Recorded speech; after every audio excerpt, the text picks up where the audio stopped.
noite. Sinais de alarme. Há 10 sinais vermelhos no caminho da experiência, indicando queda provável na obsessão. Quando entramos na faixa da impaciência, quando acreditamos que a nossa dor é maior, quando passamos a ver ingratidão nos amigos, quando imaginamos maldade nas atitudes dos companheiros, quando comentamos o lado menos feliz dessa ou daquela pessoa, quando reclamamos apreço e reconhecimento, quando supomos que o nosso trabalho está sendo excessivo, quando passamos o dia a exigir esforços sem prestar um mais leve serviço, quando pretendemos fugir de nós mesmos através da gota de álcool ou da pitada de entorpecente, quando julgamos que o dever é apenas dos outros. Toda vez que um desses sinais venha a surgir no trânsito de nossas ideias, a lei divina está presente. Recomendamos a prudência de parar no socorro da prece ou na luz do discernimento. Sheila, pelo médico Francisco Cândido Xavier, do livro Ideal Espírita. Nesse momento eu convido a todos para fecharmos os nossos olhos, entrarmos em estado de prece, nos ligando ao Mestre Jesus, a todos os amigos espirituais que nos assistem, pedindo nesse momento que as bênçãos de luz que recebemos abram as nossas mentes para o aprendizado da noite. Que possamos ouvir, compreender, colocar em prática, Senhor, tudo aquilo que vamos estudar essa noite. Que a Tua misericórdia nos ajude e nos ampare. Que os nossos amigos espirituais estejam sempre conosco. Agradecemos desde já. Que assim seja. Hoje a nossa irmã Natália, do Centro Paz do Senhor de Joinville, vai nos dar um recado da noite, o estudo. Então, nossa irmã. Obrigada.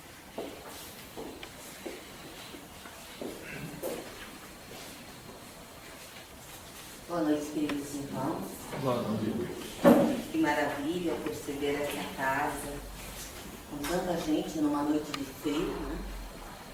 E o tema é muito propício para este momento da nossa jornada evolutiva. O perdão. Mas não tem como falarmos de perdão sem falarmos também do auto-perdão. O que será que é mais difícil? Perdoar ou se auto-perdoar? Os irmãos já pararam, cada um já fez essa reflexão. O que é mais difícil? Eu perdoar o outro ou eu me perdoar quando eu me dou conta que me equivoquei? Essa é uma proposta de reflexão interessante, que cada um possa em algum momento se perguntar, parar para fazer essa reflexão. O que ainda eu estou demorando para internalizar? O perdão ao outro ou o auto-perdão? Porque tanto o perdão como o auto-perdão é uma profilaxia, ou seja, uma prevenção para a paz interior. Porque a falta do perdão nos diz, primeiro a doutrina espírita, depois há mais de 3 anos a física quântica e agora a Organização Mundial de Saúde também está dizendo que a falta do perdão é a maior das causas das doenças emocionais, chamadas doenças psíquicas, porém um detalhe da Organização Mundial de Saúde. A falta de perdão é hoje responsável por um grande número de doenças, também do físico. Olha só, o perdão adoecendo-nos também o corpo. Mas como se dá isso? Somos seres em evolução. Ainda não estamos prontos. Portanto, da mesma forma que sendo seres de evolução nos equivocamos, O outro que caminha conosco, tanto faz na família, no local de trabalho, como nós estamos vendo pela primeira vez. Ele também é um ser em evolução. Então, quando o outro se equivoca, erra, como popularmente costumamos dizer, será que nós paramos para lembrar que ele não é perfeito? Gosto de contar aos irmãos de uma música bastante antiga de Roberto Carlos, não me pergunte o nome, porque eu sou péssima para lembrar nome de música.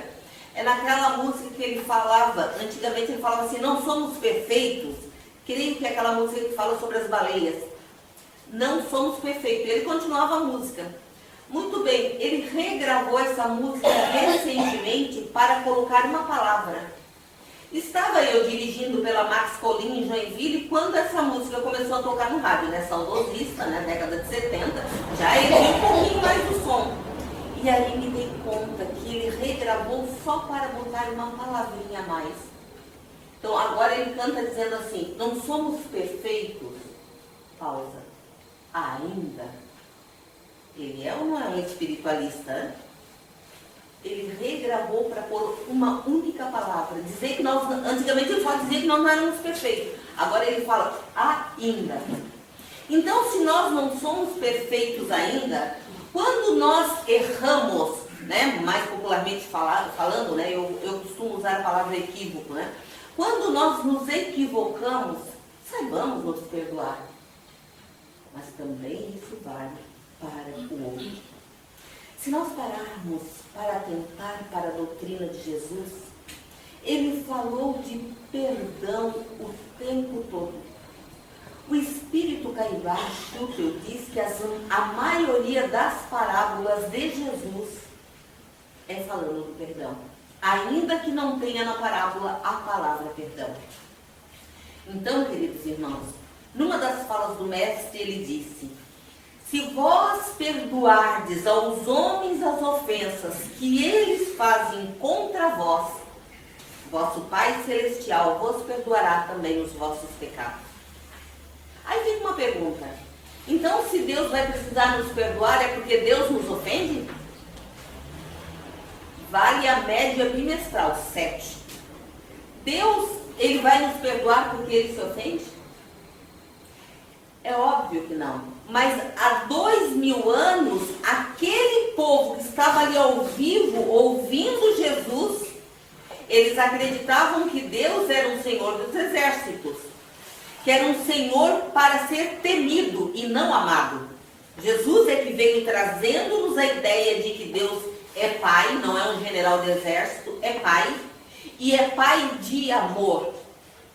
Então, o jeito como Jesus tinha de fazer com que a lição fosse internalizada era falar daquele jeito conforme era o psiquismo daqueles homens naquele momento. Se vós perdoardes aos homens, porque o povo hebreu, nessa coisa do perdão, para eles o perdão não existia. Principalmente se o perdão fosse para um não hebreu, aí mesmo é que não existia. Também vosso Pai Celestial vos perdoará os vossos pecados, os vossos equívocos.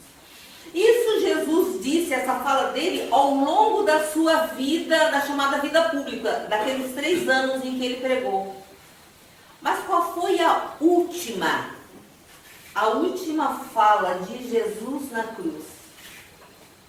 Pai, perdoai-os, porque eles não sabem o que fazem. A última frase de Jesus foi intercedendo por nós junto ao Pai. Falando para o Pai, o Pai sabia, né, mas ele precisava deixar o ensino, falando para o Pai que nós ainda somos crianças espirituais. Perdoa. Eles não sabem o que fazem. Ele nos dá o ensinamento do perdão até para com os nossos inimigos. Pois ele sabia, o mestre sabia, como era difícil para o homem daquela época compreender os benefícios do perdão. Jesus sabia que para os homens daquela época, de há 2000 anos, que o perdão trazia benefício àquele que dá o perdão. Mas será que mudou alguma coisa? será que a maioria do povo, aí do lado de fora, sabe que o perdão, por mais difícil que ele seja, ele precisa ser exercitado porque nos traz benefício? A mesma fala, muito parecida com a de Jesus, né? Estava na cruz, estava nos seus minutos finais daquele momento, e a última fala dele é de amor para conosco. Pai, perdoai-lhes porque eles não sabem o que fazem.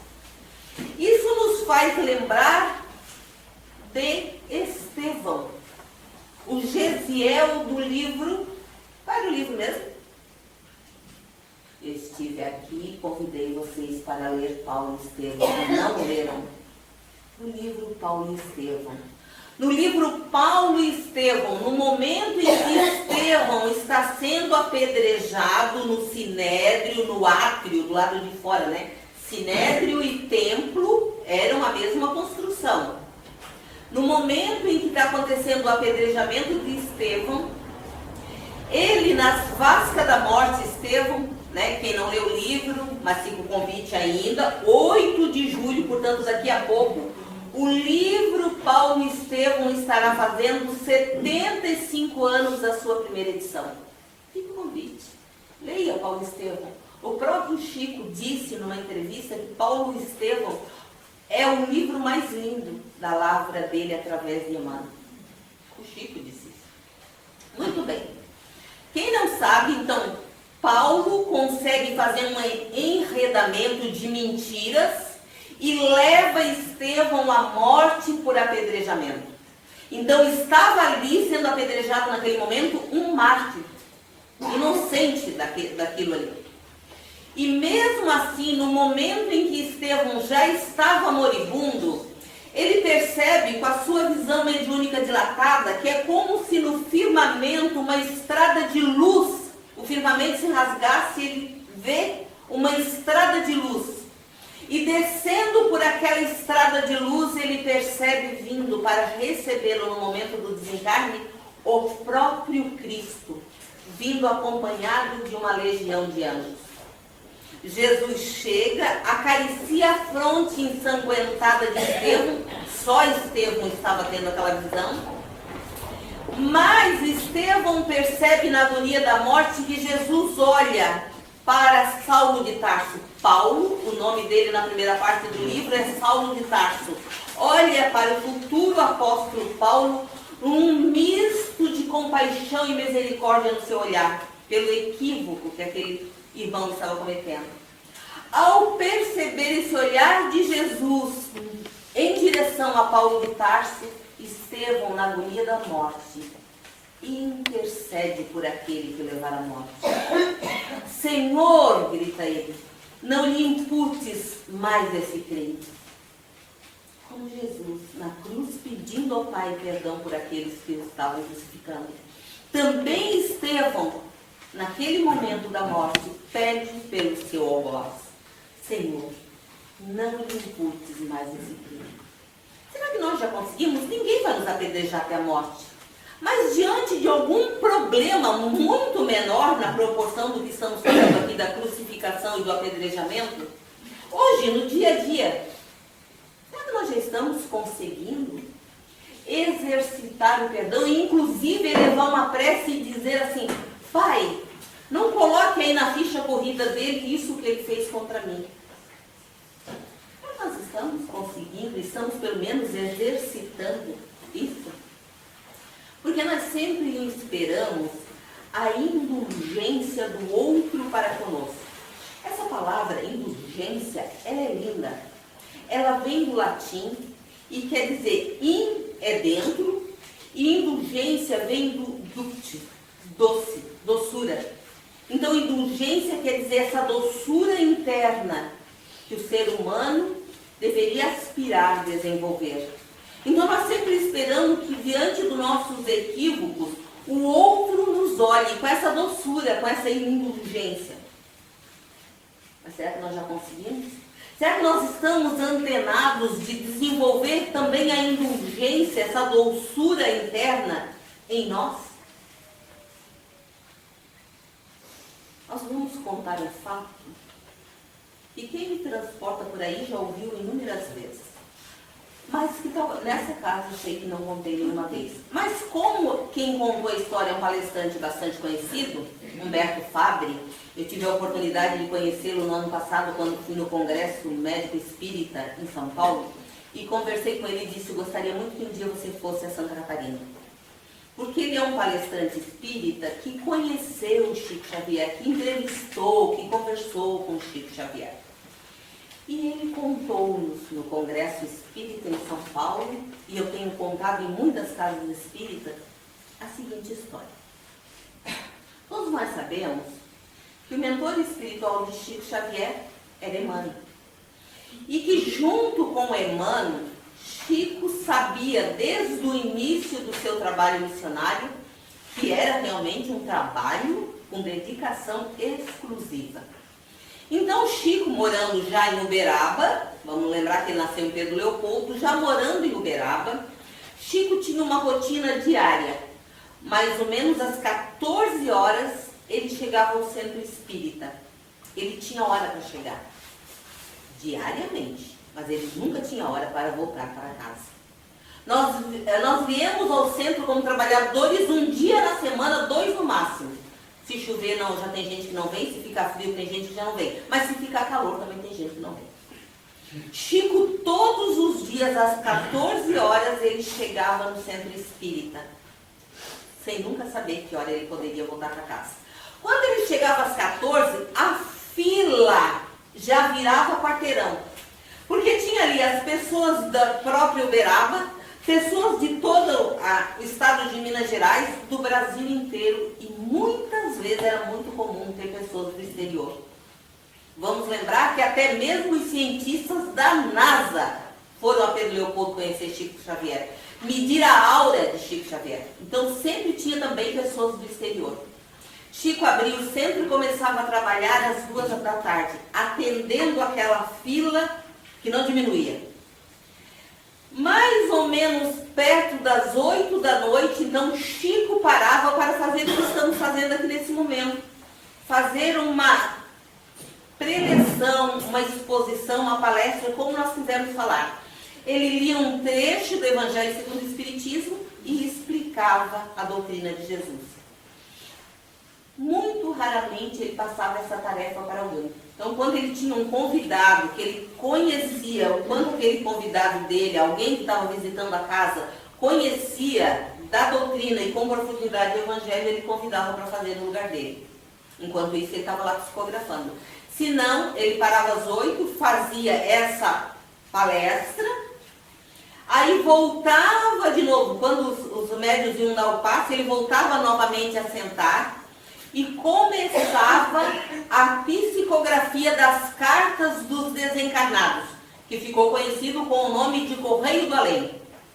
Isso, a psicografia das cartas entrava madrugada, porque ele recebia todas as cartas, depois ele começava a chamar no público quem estava ali que era parente daquele espírito que escrevia a carta. Então vinha família por família de uma vez.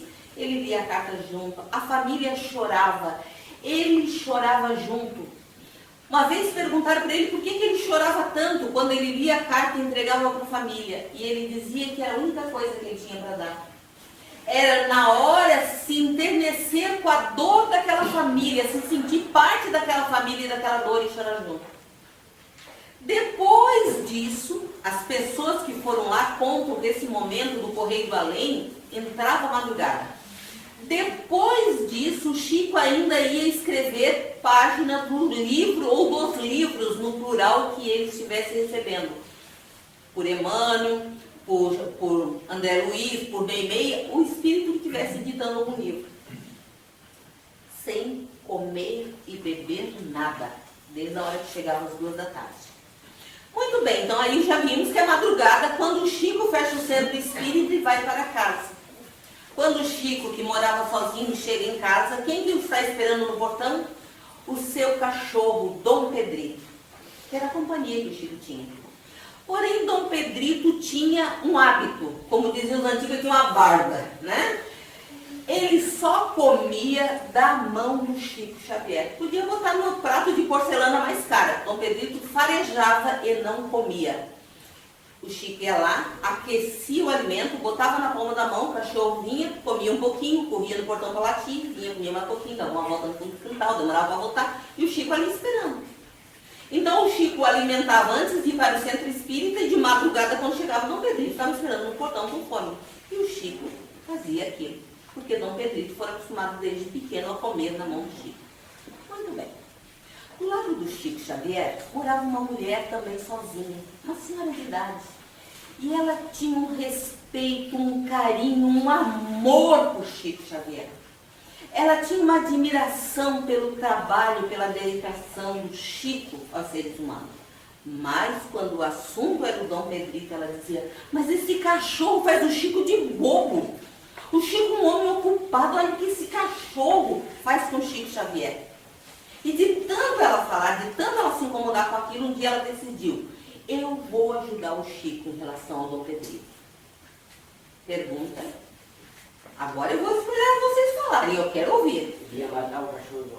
Meu Deus, não vai Fez ele comer do prato. Fez ele comer no prato. Ó, opa, o que vocês acham? Ela prometeu que iria ajudar o Chico com o Dom Pedrito. O que vocês acham que ela fez? Alguém aqui está dizendo que matou? Alguém está dizendo que ela ensinou o cachorro a comer do prato? E vocês? Tratou na mão. Ela passou a tratar na mão? Opa! Eu acho que ela matou, velho. Parente dela, né? Ela envenenou o Dom Pedrito. Ela matou o Dom Pedrito. Com a mediunidade que Chico Xavier tinha, quando ele encontrou o cachorro morto, é claro que ele percebeu que era uma mataram. E o Chico, seu coração ficou doído. Chico ficou magoado. E aí? Emmanuel aparecia, ditava o que tinha que ditar, voltava para o mundo espiritual. E os dias foram passando, e o Chico naquela tristeza, e Emmanuel agia como se não estivesse percebendo nada. E o velho Chico, magoado no seu coração. Vocês já pararam para pensar essa palavra, mágoa? Essa palavra ela não existia na língua portuguesa. Mágoa é uma palavra que foi criada juntando duas outras palavras. Quando a gente pega na língua portuguesa duas palavras e forma uma nova, em língua portuguesa isso é chamado corruptela. Então a palavra mágoa é uma corruptela criada da palavra água e mágoa. Então quem tem muita mágoa desenvolve no corpo e daí adoece uma água de má qualidade. Lembram da drenagem linfática? Pois é, em geral a gente vai drenar a linfa em excesso. E linfa em excesso é água de má qualidade. Abram a agenda daquelas profissionais que trabalham com drenagem linfática para vocês verem. Para um homem que vai fazer drenagem, ela faz drenagem em 15 mulheres. Isso nos diz alguma coisa de qual do sexo guarda mais mágoa? Eu não responderei. Voltarei para a história de Dom Pedrito. Muito bem. O tempo foi passando até que um dia Emmanuel chamou o Chico e disse: Chico, nós precisamos mudar essa situação. O que você está sentindo está atrapalhando o trabalho da sua mediunidade, da psicografia dos livros. Aí que Chico descobriu que Emmanuel estava sabendo de tudo, mas o Chico olhou para ele e falou assim: mas Emmanuel, ela matou Dom Pedrito. Ele disse: nós vamos resolver a situação. Vamos descobrir, você vai fazer uma pesquisa muito sigilosa e você vai descobrir o que esta mulher gostaria de ganhar. Mas você vai descobrir um presente, uma coisa que realmente ela gostaria de ganhar, porque ela mata o Dom Pedrito e vai ganhar um presente, né? Aí o Chico falou: mas Emmanuel, ela matou o Dom Pedrito. Chico, você vai fazer o que eu estou dizendo? Como nós sabemos que para o Chico, junto com Emmanuel, era disciplina, disciplina, disciplina. É claro que Chico obedeceu. Chico andou investigando e descobriu que ela tinha um sonho. Ela queria ganhar uma máquina de costura. Mas não era assim uma máquina de costura, era uma máquina de costura. Chico contou para Emmanuel, Emmanuel falou assim: está contando para mim por quê? Por que você não foi na loja comprar ainda? Mas ela não... Está esperando o quê? E lá foi o Chico, disciplina. Chegou na loja, a máquina custava tão caro que Chico fez em 60 meses. O carnê devia ser da grossura da Bíblia, né? Chico dá o endereço para a loja entregar a máquina e está saindo quando Emmanuel aparece e diz: vai para onde, Chico? Ah, é que agora eles vão levar a máquina. Não, você vai entregar a máquina para ela. E lá foi Chico Xavier, com o caminhão entregar a máquina. Quando esta mulher recebe a máquina de costura e ela vê o presente que Chico Xavier está entregando para ela, essa mulher entrou num estado de emoção, de agradecimento, de amor. Ela abraçou-se ao Chico e Chico correspondeu ao abraço de tal forma que nesse momento, enquanto os dois corpos estavam entrelaçados, Emmanuel tira Chico do corpo e leva para o espaço e de lá diz: Chico, olhe para trás. E a cena que Chico vê é dois corpos enlaçados. Porém, um dos corpos estava revestido como que de uma casca escura, que naquele momento do abraço, a casca se partia longitudinalmente e estava se desfazendo. Era o corpo de quem estava revestido com a casca escura? A mulher. De Chico Xavier, a mágoa. Se a mágoa fez isso para um espírito como Chico Xavier, imagina que a mágoa não faz na nossa saúde física e emocional. O tempo passou, Chico aprendeu a lição, e depois de alguns meses da morte de Dom Pedrito, desse episódio da máquina de costura, uma madrugada Chico estava voltando da periferia, onde ele tinha ido atender um enfermo acamado. E estava voltando por uma rua de Uberaba, que a rua marginava com mata.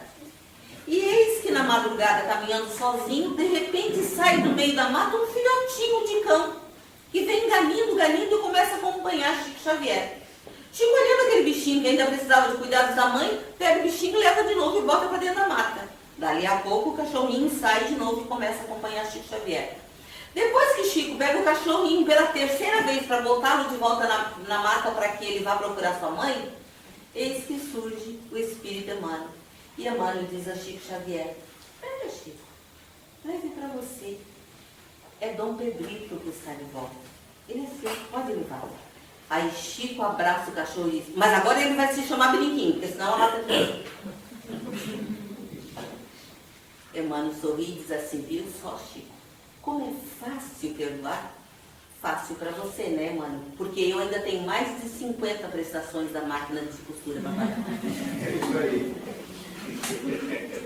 Então, queridos irmãos, nós contamos essa história para nós vermos que a mágoa só não está sujeito à mágoa espíritos da hierarquia de Jesus, os espíritos crísticos, mas todos nós estamos sujeitos a sair magoados. A mágoa é como um veneno, ele é corrosivo. Só que a mágoa é um veneno que nós tomamos, nós estamos magoados. Então nós tomamos acreditando que com isso nós vamos envenenar, matar aquele que nos magoou.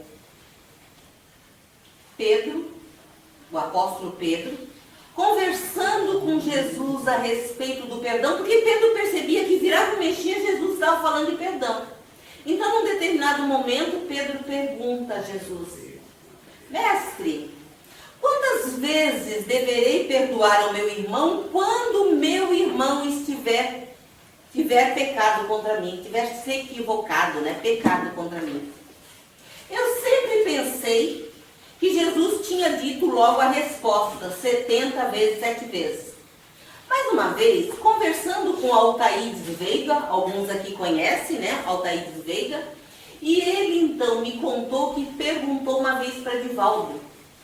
E Divaldo contou o seguinte: Joana de Ângeles e Amélia Rodrigues que contaram para Divaldo, que quando Simão Pedro perguntou: mestre, quantas vezes deverei perdoar ao meu irmão quando meu irmão tiver pecado contra mim? Jesus não respondeu nada. Jesus ficou em silêncio, olhando olhando amorosamente para Simão Pedro. Aí aquele silêncio começou a incomodar Simão. Então Simão é que começou a elaborar, ter ideias, né? Elaboração mental do que era possível. Ele olha para Jesus e diz: devo perdoar 7 vezes, mestre?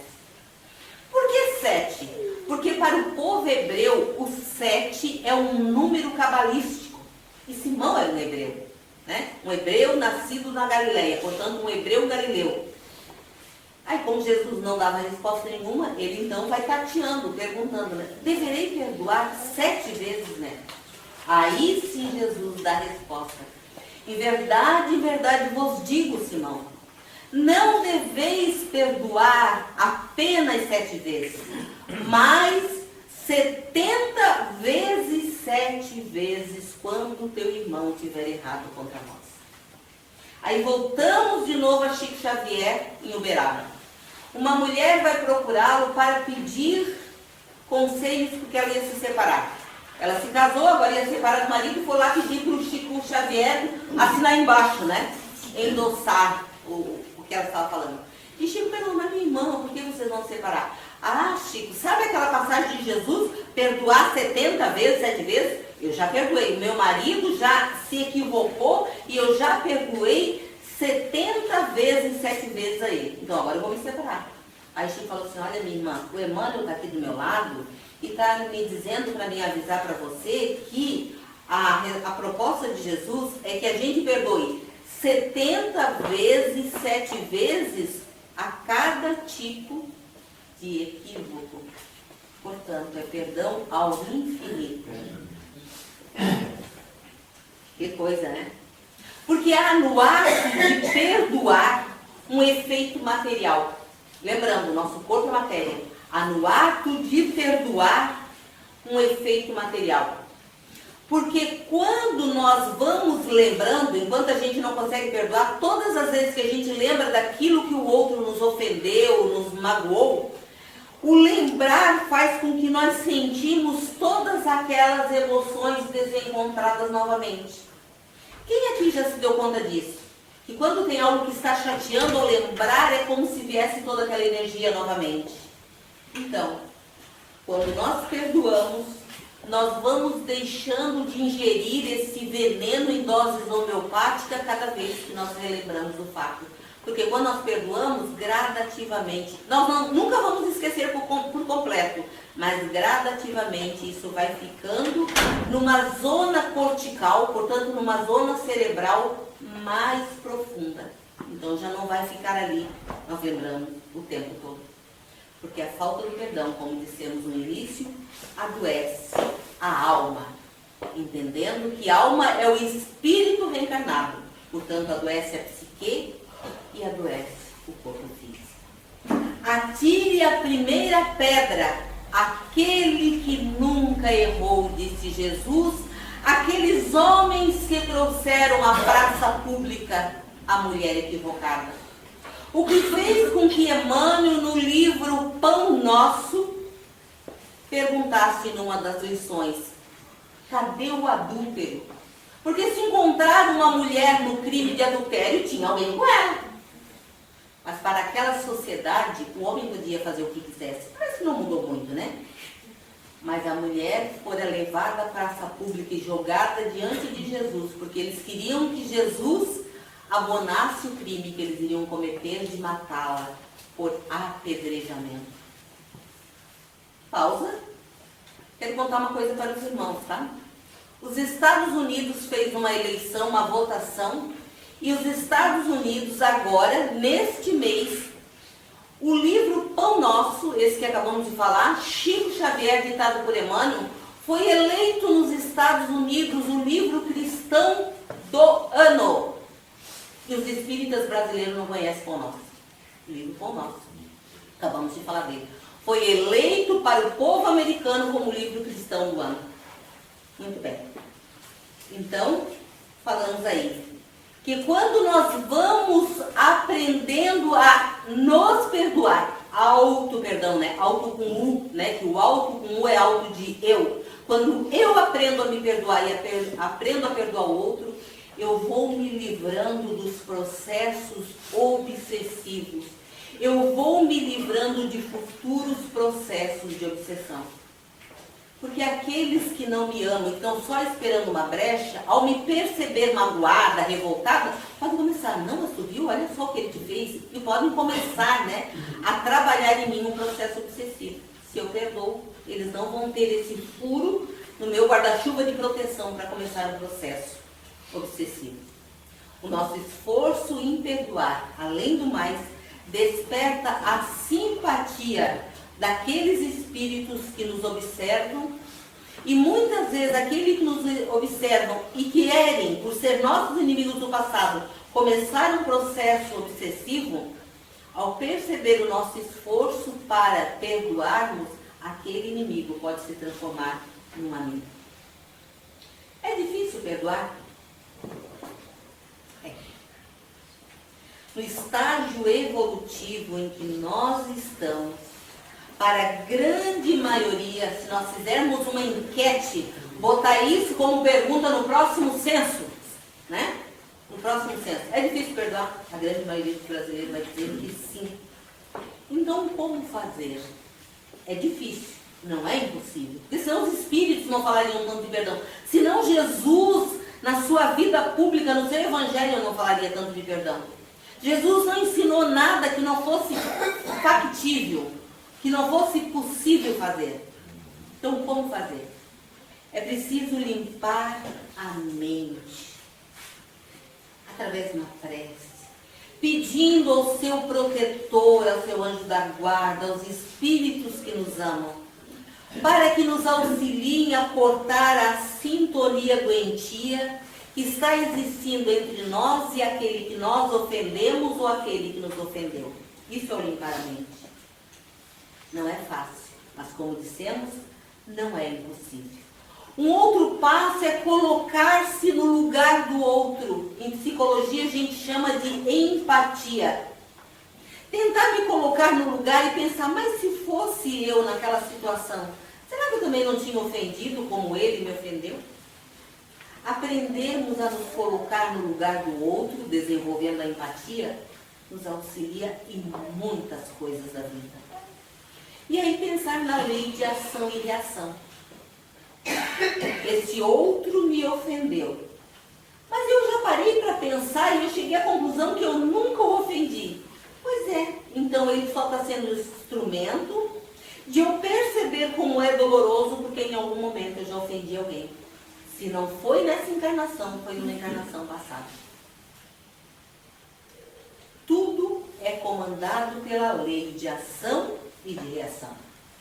Ainda falando de Jesus e do seu evangelho, em um determinado momento da sua vida pública, ele nos disse: reconcilia-te com o teu adversário, enquanto estiveres com ele a caminho, para não acontecer que o teu adversário vá se queixar de ti ao juiz, e o juiz te ponha em prisão.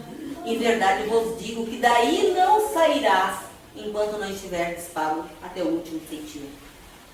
Reconcilia com o teu adversário enquanto vocês dois estão encarnados. Para não acontecer de o teu adversário desencarnar antes de ti e ele se queixar de ti ao juiz. É claro que o adversário não vai se queixar para alguém. Jesus está falando da nossa consciência. E aí começar um processo de obsessão. Eu não a perdoei, agora ele desencarnou e vai começar um processo obsessivo. Então vamos ajustar as questões. Você que está aqui me ouvindo, tá? Tem algum problema em casa com a esposa, com a patroa? Chega em casa hoje e fala, nossa, como tu tá grande. Sabe, quando eu saí pro centro espírita, eu não vi, não percebi como tu tá cheirosa, como tu tá linda. Ela pode até com o cabelo meio despenteado, não tem importância não, né? Diga para ela. Vá aprendendo a dizer. Aprenda a pedir desculpa. A gente começa aprendendo a pedir desculpa para aprender depois a pedir perdão. Reconcilia-te com o teu adversário. Para não acontecer que se o teu adversário for para o mundo espiritual antes de ti, ele tenha coisas para resolver. E aí ele pode até começar a querer vir para a tua companhia, achando que de alguma forma tu vai perceber que ele está ali, ele quer te pedir perdão. Pronto. Começou de alguma forma um processo complicado. Porque ele não está na minha companhia como meu anjo da guarda, como meu espírito afim. Ele está na minha companhia porque ele quer pedir perdão e agora a nossa faixa vibratória, um na carne e outro fora da carne, ficou difícil. Mas a gente caminhou junto, né? E não nos perdoamos. O perdão tira um peso do nosso coração e evita que muitas vezes no futuro, numa próxima encarnação, a gente tenha que vir com aquele que nós não perdoamos ou aquele que não nos perdoou. A gente tenha que vir numa relação muito próxima. Estava ouvindo um palestrante espírita que ele estava falando de duas moças, eu até já vi a foto delas, que nasceram gêmeas, né, univitelinas, presas pela cabeça. Então, são dois corpos separados, mas elas dividem parte do mesmo cérebro. Então, elas são presas uma na outra pela cabeça. E não vai dar para separá-las, elas já estão na idade adulta, porque as duas morreriam, as duas desencarnariam, porque elas dividem uma parte fundamental de um único cérebro.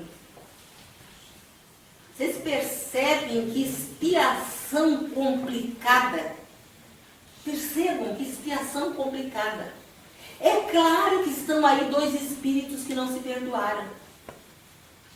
As encarnações de hipófagos, que são esses gêmeos que vêm, né, nessa codependência, com órgãos em comum, porém em dois corpos, então ligados, nós já nos disse, são expiações por falta de perdão. Pai, perdoai as nossas ofensas, como nós perdoamos aquele que nos ofende e nos ensinou Jesus. Mas talvez você que me ouve nessa noite, talvez você até já aprendeu a perdoar. Mas você talvez tenha alguma coisa, alguma tendência com alguém e esta pessoa não quer desculpar você, não quer perdoar. O convite dessa noite é trabalhe em você o perdão. Ele não quer falar com você, ele não quer ouvir o seu pedido de desculpa ou de perdão. Ok. Deu tempo dele, mas você se perdoe e o perdoe. Vamos imaginar que nós duas, por não nos perdoarmos, nós temos, e não é uma impressão, nós temos entre nós uma algema que é formada por fluidos, que a gente não se perdoou. Então nós estamos algemadas pela falta de perdão. Eu não a perdoo, mas no momento em que ela se perdoa e me perdoa, a parte dela da algema se desfaz. Pronto, ela vai para a vida. Eu é que fico com a minha parte da algema me prendendo da felicidade de realizações e eu vou ter que me haver com isso. Como ela já se perdoou e me perdoou, ela vai. Então, mesmo aquele que ainda não nos perdoa, a proposta dessa noite é: perdoe. Ore por aquele que caluniou você. Ah, mas foi eu que um dia o feri. Foi eu que disse uma coisa dele que depois eu percebi que não era verdade. Perdoe-se. Muitas vezes é muito mais difícil se perdoar do que perdoar o outro. Perdoe-se. Ore e peça ajuda aos bons espíritos, para que não aconteça que aquele desafeto a gente tenha que vir na mesma família. E aí, às vezes, essas relações ficam mais complicadas. Novamente, Jesus, ele ensinou uma única oração. Jesus só ensinou uma prece. Todas as outras preces, depois fomos nós. À medida que fomos fortalecendo a fé, fomos desenvolvendo as outras preces. Mas quando lhe perguntaram para Jesus se ele podia ensiná-los a orar, ele fez e ensinou a oração do Pai Nosso. Motivo, inclusive, de um capítulo do Evangelho segundo o Espiritismo, capítulo 28. E o que é que ele diz no Pai Nosso? De novo, o perdão. Pai nosso que estás nos céus. E mais adiante ele vai dizer no Pai Nosso: perdoa as nossas ofensas, como nós perdoamos aquele que nos ofende. Percebem que é do início ao fim, a última frase da sua vida pública, o tempo inteiro. O tema é perdão. Existe um livro não espírita, é um livro de um cientista americano chamado Fred Luscan, e ele escreveu, dentro do viés da ciência, ele escreveu um livro chamado O Poder do Perdão. Nós vamos ler para ser fiel, já que é um trabalho científico. Fred Luscan nos diz: a ausência do perdão causa estresse sempre que se pensa em alguém que nos feriu e com quem não fizemos as pazes. Isso provoca emoções negativas e prejudica o corpo. Paramos por aqui. Porque a doutrina espírita concorda com tudo que Fred Luscan diz, mas a doutrina espírita vai além. Ele diz que a falta de perdão prejudica o corpo. Ele é um cientista materialista. A doutrina espírita nos diz que a falta de perdão prejudica a alma. O que é alma? É o espírito reencarnado num corpo. Então a falta de perdão prejudica a alma. Portanto, prejudica-nos fisicamente, sim, como Luscan diz, mas prejudica-nos emocionalmente. Trabalhando dentro do hospital regional com pacientes psiquiátricos, percebemos ao longo dos anos que lá tivemos, e hoje continuamos ainda trabalhando na área da saúde, o quanto o ser humano está adoecido pela essa falta de empatia, por essa falta de entendimento de que o outro está no mesmo estágio evolutivo que eu.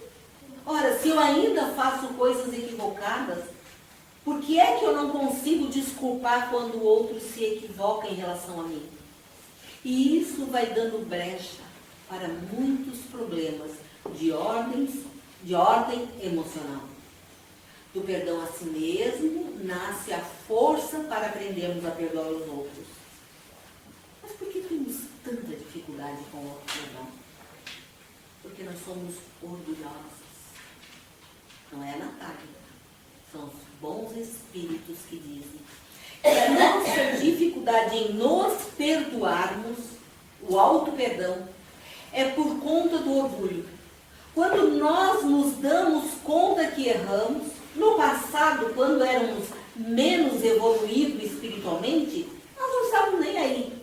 Mas à medida que fomos tomando consciência, quando nos damos conta que erramos, nós entramos num processo de remorso e culpa de tal magnitude que nós ficamos com dificuldade de nos perdoar. E o remorso, ele é totalmente desnecessário, porque o remorso não leva a nada construtivo. Eu ficar me chicoteando num processo de culpa vai me auxiliar muito pouco. Porque o Pai sabe de nós. Então o que é necessário? O que é que realmente é construtivo quando eu me dou conta que estou indo por um caminho errado? O arrependimento. Remorso é desnecessário. Chicotear por culpa é desnecessário. O que é realmente positivo é o arrependimento. Porque os Espíritos nos dizem que é necessário arrependimento para que eu tenha vontade de fazer a reparação daquilo em que eu errei. Então eu preciso me arrepender. Uma vez que eu me arrependo, eu vou fazer a expiação e aí eu vou fazer a reparação. Comece então por você mesmo. Pratique então o auto-perdão, se ainda é muito difícil para você perdoar ao outro. Em geral, nós queremos uma vez que o outro errou contra mim, ou uma vez que eu me dei conta que eu me equivoquei, eu quero trazer, por conta do remorso e da culpa, eu quero trazer um umbral para a minha vida. Ou pior ainda, eu quero levar um umbral para a vida do outro. E tem aqueles que têm um orgulho em dizer que não perdoa, né? Vocês já perceberam que algumas pessoas têm um orgulho, como se isso fosse uma força de caráter, né? Ah, mas esta eu vou levar para o túmulo, né? Alguém aqui já ouviu essa frase, né? Nós espíritas não podemos usar essa frase, tá? Porque a gente, nós os espíritas, a gente não leva nada para o túmulo. É bem pior. Nós levamos para o além-túmulo. Então, Joana de Ângeles, através do Divaldo, vai nos dizer que a cura efetiva não está no corpo. Ainda que a doença seja no físico, Joana de Ângeles nos diz que a cura não está no corpo, porque quem comanda o corpo é o espírito. Então, mesmo nas nossas mazelas corporais, a cura está no espírito imortal. Então, precisamos trabalhar para sanar os nossos conflitos psicológicos, os nossos conflitos espirituais. E aí vamos ver o nosso irmão André Luiz, através de Chico Xavier, no livro Ação e Reação, dizendo-nos: faça as pazes com a sua consciência, faça as pazes com você. Vamos contar uma história que a maioria dos irmãos já ouviram, mas que cabe muito bem para esse momento. Essa história está lá nos CDs Momento Espírita. Então, alguém que já ouviu os CDs Momento Espírita vai lembrar da história da chinesinha de nome Lin. A China é um país milenar. E por milênios na China, era comum quando a jovem se casava, não sei se nos dias atuais ainda é assim, ela deixava de pertencer à sua família de origem. E ela ia então para a família do marido e muitas vezes ela nunca mais, depois da cerimônia de casamento, ela voltava a conviver com a própria família. E com Lin não foi diferente. Ela se casou, saiu de sua aldeia, foi morar na aldeia do agora marido, para nunca mais voltar a rever os familiares.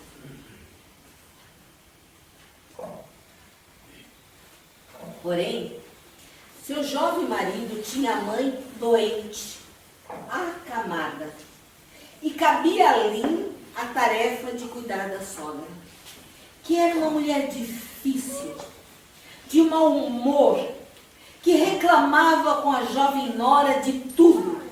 Nunca estava feliz, nunca estava satisfeita. O tempo passou e Lin foi se enchendo de rancor, de mágoa daquela mulher insatisfeita. E um dia Lin resolveu ir procurar o sábio da aldeia. Ela colocou um manto sobre os cabelos para se disfarçar. E ao chegar na presença do mago, ela disse: não aguento mais. Eu tenho ódio da minha sogra. Uma coisa nova, né? Sogra e nora com ódio. Isso é novo, né? Foi só ali, no caso da história que tem notícia. Eu tenho ódio da minha sogra. E eu vim aqui para pedir para você que prepare um veneno, porque eu vou matá-la. O sábio parou, pensou e disse a ela: aguarde, eu irei no interior da casa preparar o veneno e já me trago. E quando ele voltou com um vidro enorme, cheio de uma poção escura. E ele falou assim, ó: para que não recaia nenhuma suspeita sobre você, você vai envenená-la aos poucos. Você vai dar doses X. E ele explicou qual era a dose diária. Porém, para que você ainda se veja livre de suspeita, porque a pena seria a morte, você vai, a partir de hoje, tratar a sua sogra muito bem. Sente com ela, converse com ela e faça as coisas para ela com carinho. No momento em que ela for encontrada morta, ninguém suspeitará de você. Lin agradeceu, já começou a ficar feliz. Tudo, né? Vou matar a velha. E Lin, então, levando aquele frasco, volta para casa. O tempo passa. Ela foi administrando as doses, foi tratando a sogra com atenção. Quando o frasco já tinha só um tantinho de nada, Lin um dia novamente se disfarça com um manto e vai até a casa do sábio e cheira em pranto. E ele disse: o que houve? Mas ela já morreu. E ela disse: não, mas eu estou desesperada, porque eu descobri que eu a amo. Eu descobri que ela não é má. Ela é alguém que sofre. Ela é alguém infeliz e agora ela vai morrer porque eu a envenenei. Eu já administrei praticamente o frasco inteiro. E como é que você descobriu que ela não é má? Porque à medida que eu fui para disfarçar o meu delito, tratando-a com carinho, ela também foi ficando doce para comigo. Você me disse para conversar com ela e eu passei a sentar para conversar do lado de seu leito. E ela me contou que há muitos anos ninguém conversava com ela no seu leito. E ela foi me contando das suas dores, das dores físicas que a fizeram ficar paralisada no leito. Ela foi me contando das suas dificuldades. Ela me contou como foi difícil para ela, mocinha, quando através do casamento se desvinculou da sua mãe, da sua família, e veio para essa aldeia sem nunca mais ter visto a mãe, nem mesmo no funeral. Eu descobri que ela é um ser humano maravilhoso. E eu a amo. Me ajude a salvá-la, eu não quero que ela morra. O sábio toma as mãos de Lin e diz: não se preocupe, ela não vai morrer. O que eu dei para você foi um fortificante, com o remédio que você foi administrando, e todo o carinho e atenção que você proporcionou a ela, você auxiliou essa mulher no seu processo de reabilitação da paz interior. Ela continuava no leito, mas agora você auxiliou a descobrir a própria felicidade. Perceba? Às vezes aquele que nos magoa, aquele que nos ofende, e é preciso que a gente pense nisso, às vezes ele é tão infeliz. E nós somos, quem sabe, a única que ele achou para naquele momento desaguar o que tem de pior dentro dele. Mas aí vai depender de nós sabermos como queremos ser lembrados.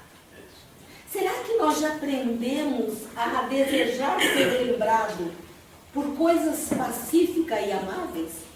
Ou nós queremos ser como Herodes o Grande, aquele que reinava na Palestina quando Jesus apareceu na terra, no chamado nascimento? Herodes era odiado. Ele era o imperador dos hebreus, mas ele era odiado pelo próprio povo que ele governava. E ele deixou um testamento para ser aberto no momento da sua morte. No testamento dizia que ao ser constatado o seu óbito, era para os soldados matarem todos os oficiais do seu primeiro escalão, todos os seus ministros, diríamos hoje. E ele bota no testamento por quê que ele queria aquilo. Porque ele sabia que ele era odiado. Mas para o hebreu era importante que alguém chore quando alguém morre. Né? Tem muitos deles reencarnados no Nordeste, daí eles pagam a carpideira para chorar, lembra? O povo do Nordeste paga uma mulher, né, chamada carpideira, que ela chora o velório inteiro. Pois é. Como ele queria que chorassem a sua morte, ele decretou matassem todo o primeiro escalão. Porque essas famílias chorariam e o povo acharia que estavam chorando por ele. Será que nós já estamos para Jesus de Nazaré? Ou para Herodes, o Grande? Porque de Jesus até os dias de hoje já se passaram 2000 anos. Porém, o Sinédrio, que era a casa de justiça do povo hebreu, pseudo-justiça, né? Pseudo-justiça. Os sinédrios do mundo, 2000 anos depois de Jesus, continuam abarrotados na luta pelo poder. Mas a carpintaria do Mestre Jesus permanece praticamente.